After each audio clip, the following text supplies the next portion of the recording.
Oke, telah hadir sekarang guru saya, Bapak Nengasuja, yang mengajarkan saya tentang Distributed Power Generation.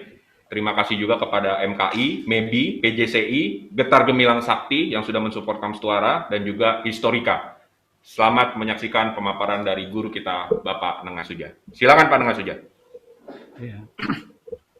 Selamat pagi, ibu-ibu, bapak-bapak sekalian yang mengikuti seminar ini. Seminar ini menurut saya bukan saja yang disebut travel helix.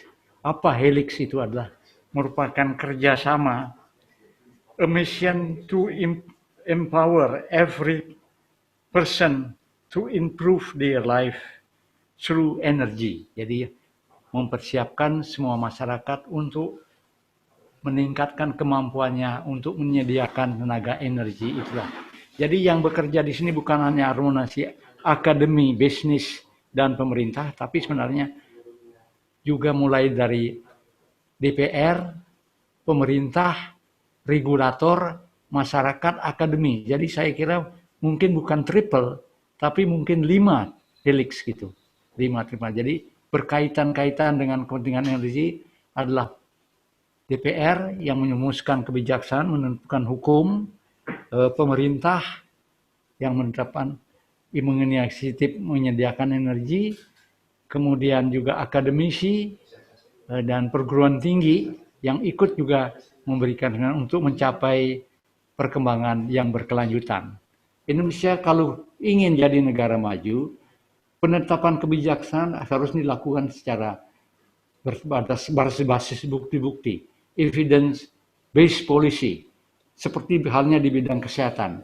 Para dokter sebelum melakukan menulis satu resep, berarti membuat satu kebijakan, terlebih dahulu melakukan diagnosis berdasarkan basis iptek, ilmu pengetahuan teknologi. Misalnya dokter itu minta coba periksa darahnya, coba periksa kelenjarnya, coba bisa tekanan darahnya. Berdasarkan atas itu baru diadakan bukti-bukti bahwa bisa dilakukan kebijaksanaan untuk memberikan resep. Evidence based policy itu dipolisikan oleh Perdana Menteri Blair dengan tujuan mengakhiri kebijaksanaan yang didasarkan atas keinginan, hanya keinginan, cita-cita, ideologi. Blair government said wanted to end ideological led based decision making process, policy making.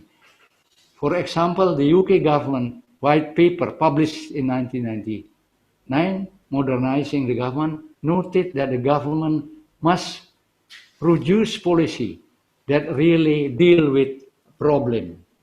They are forward-looking and safe by evidence rather than respond to short-term policy, tackle the cause and not the symptom. Jadi tackle the cause, not the symptom. Jadi mereka harus melakukan bukti-bukti bahwa itu bisa dijalankan dan berhasil dilaksanakan. Nah inilah kalau ke Flores, di Flores kita mempunyai data-data ini. Flores itu daerah yang panjang, cukup panjang, itu transmisinya berapa, perkembangan bebannya di masa depan berapa. Itu direncanakan menggunakan marka, menggunakan Lexos. Jadi Flores itu kalau bisa dibangun energi surya dan wind dan TOS digabungkan untuk mendukung penyediaan energi listrik. Jadi kalau listriknya dari jaringan transmisi itu padam, kita dengan TOS kita bisa menggunakan distributed generation itu akan menyala. Jadi kampung-kampung itu tidak akan ikut mati listriknya, tapi akan menyala terus. TOS itu diperlukan bukan saja untuk memasak dan penerangan listrik, tapi juga menyediakan listrik untuk memompa air. Jadi pertama sekarang perlu dicari sumber-sumber airnya di mana. Itu dibangun TOS dengan pompa listrik untuk mengairi ladang-ladang saya kira. Jadi kita mulai mengembangkan pertanian seperti Israel yang mengembangkan perkembangan-pengembangan di daerah gurun pasir yang mengatakan bahwa dia bisa menjamin kesediaan pangan seluruh dunia. Kalau Israel bisa, kita mestinya bisa juga membangkang ini. Saya ingin menanyakan nih, Bapak kan dulu di Jerman, Ya. kemudian di industri ketenaga listrikan itu juga sudah dari tahun 60, artinya sangat senior sekali. Nah sekarang ini teknologi-teknologi yang akan digunakan ya untuk memenuhi kebutuhan yang tadi itu Sepertinya kembali ke masa yang lalu, Pak. Eh, Co-firing, referensi-referensi kami itu dari Jerman dan juga UK. Kemudian yang tadi Bapak infokan juga ada gasifikasi ya. Gasifikasi itu juga sudah dipakai di Perang Dunia Kedua. Nah, sebenarnya bisa diceritain nggak sih, Pak, dua teknologi itu tuh dulu di Jerman itu kayak gimana sih? Teknologi itu selalu berkembang, Pak.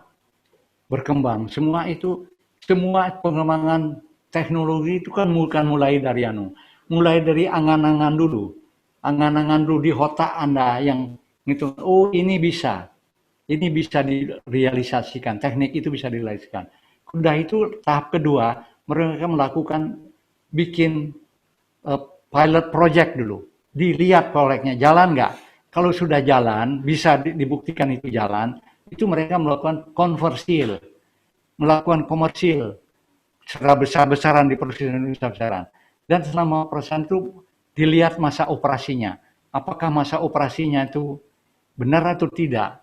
Teknologi yang Bapak pakai itu tidak ada salahnya. Pakai terus, coba lagi. Buktikan bahwa itu memang sustainable. Kalau tidak sustainable ya untuk apa dipakai lagi gitu lah.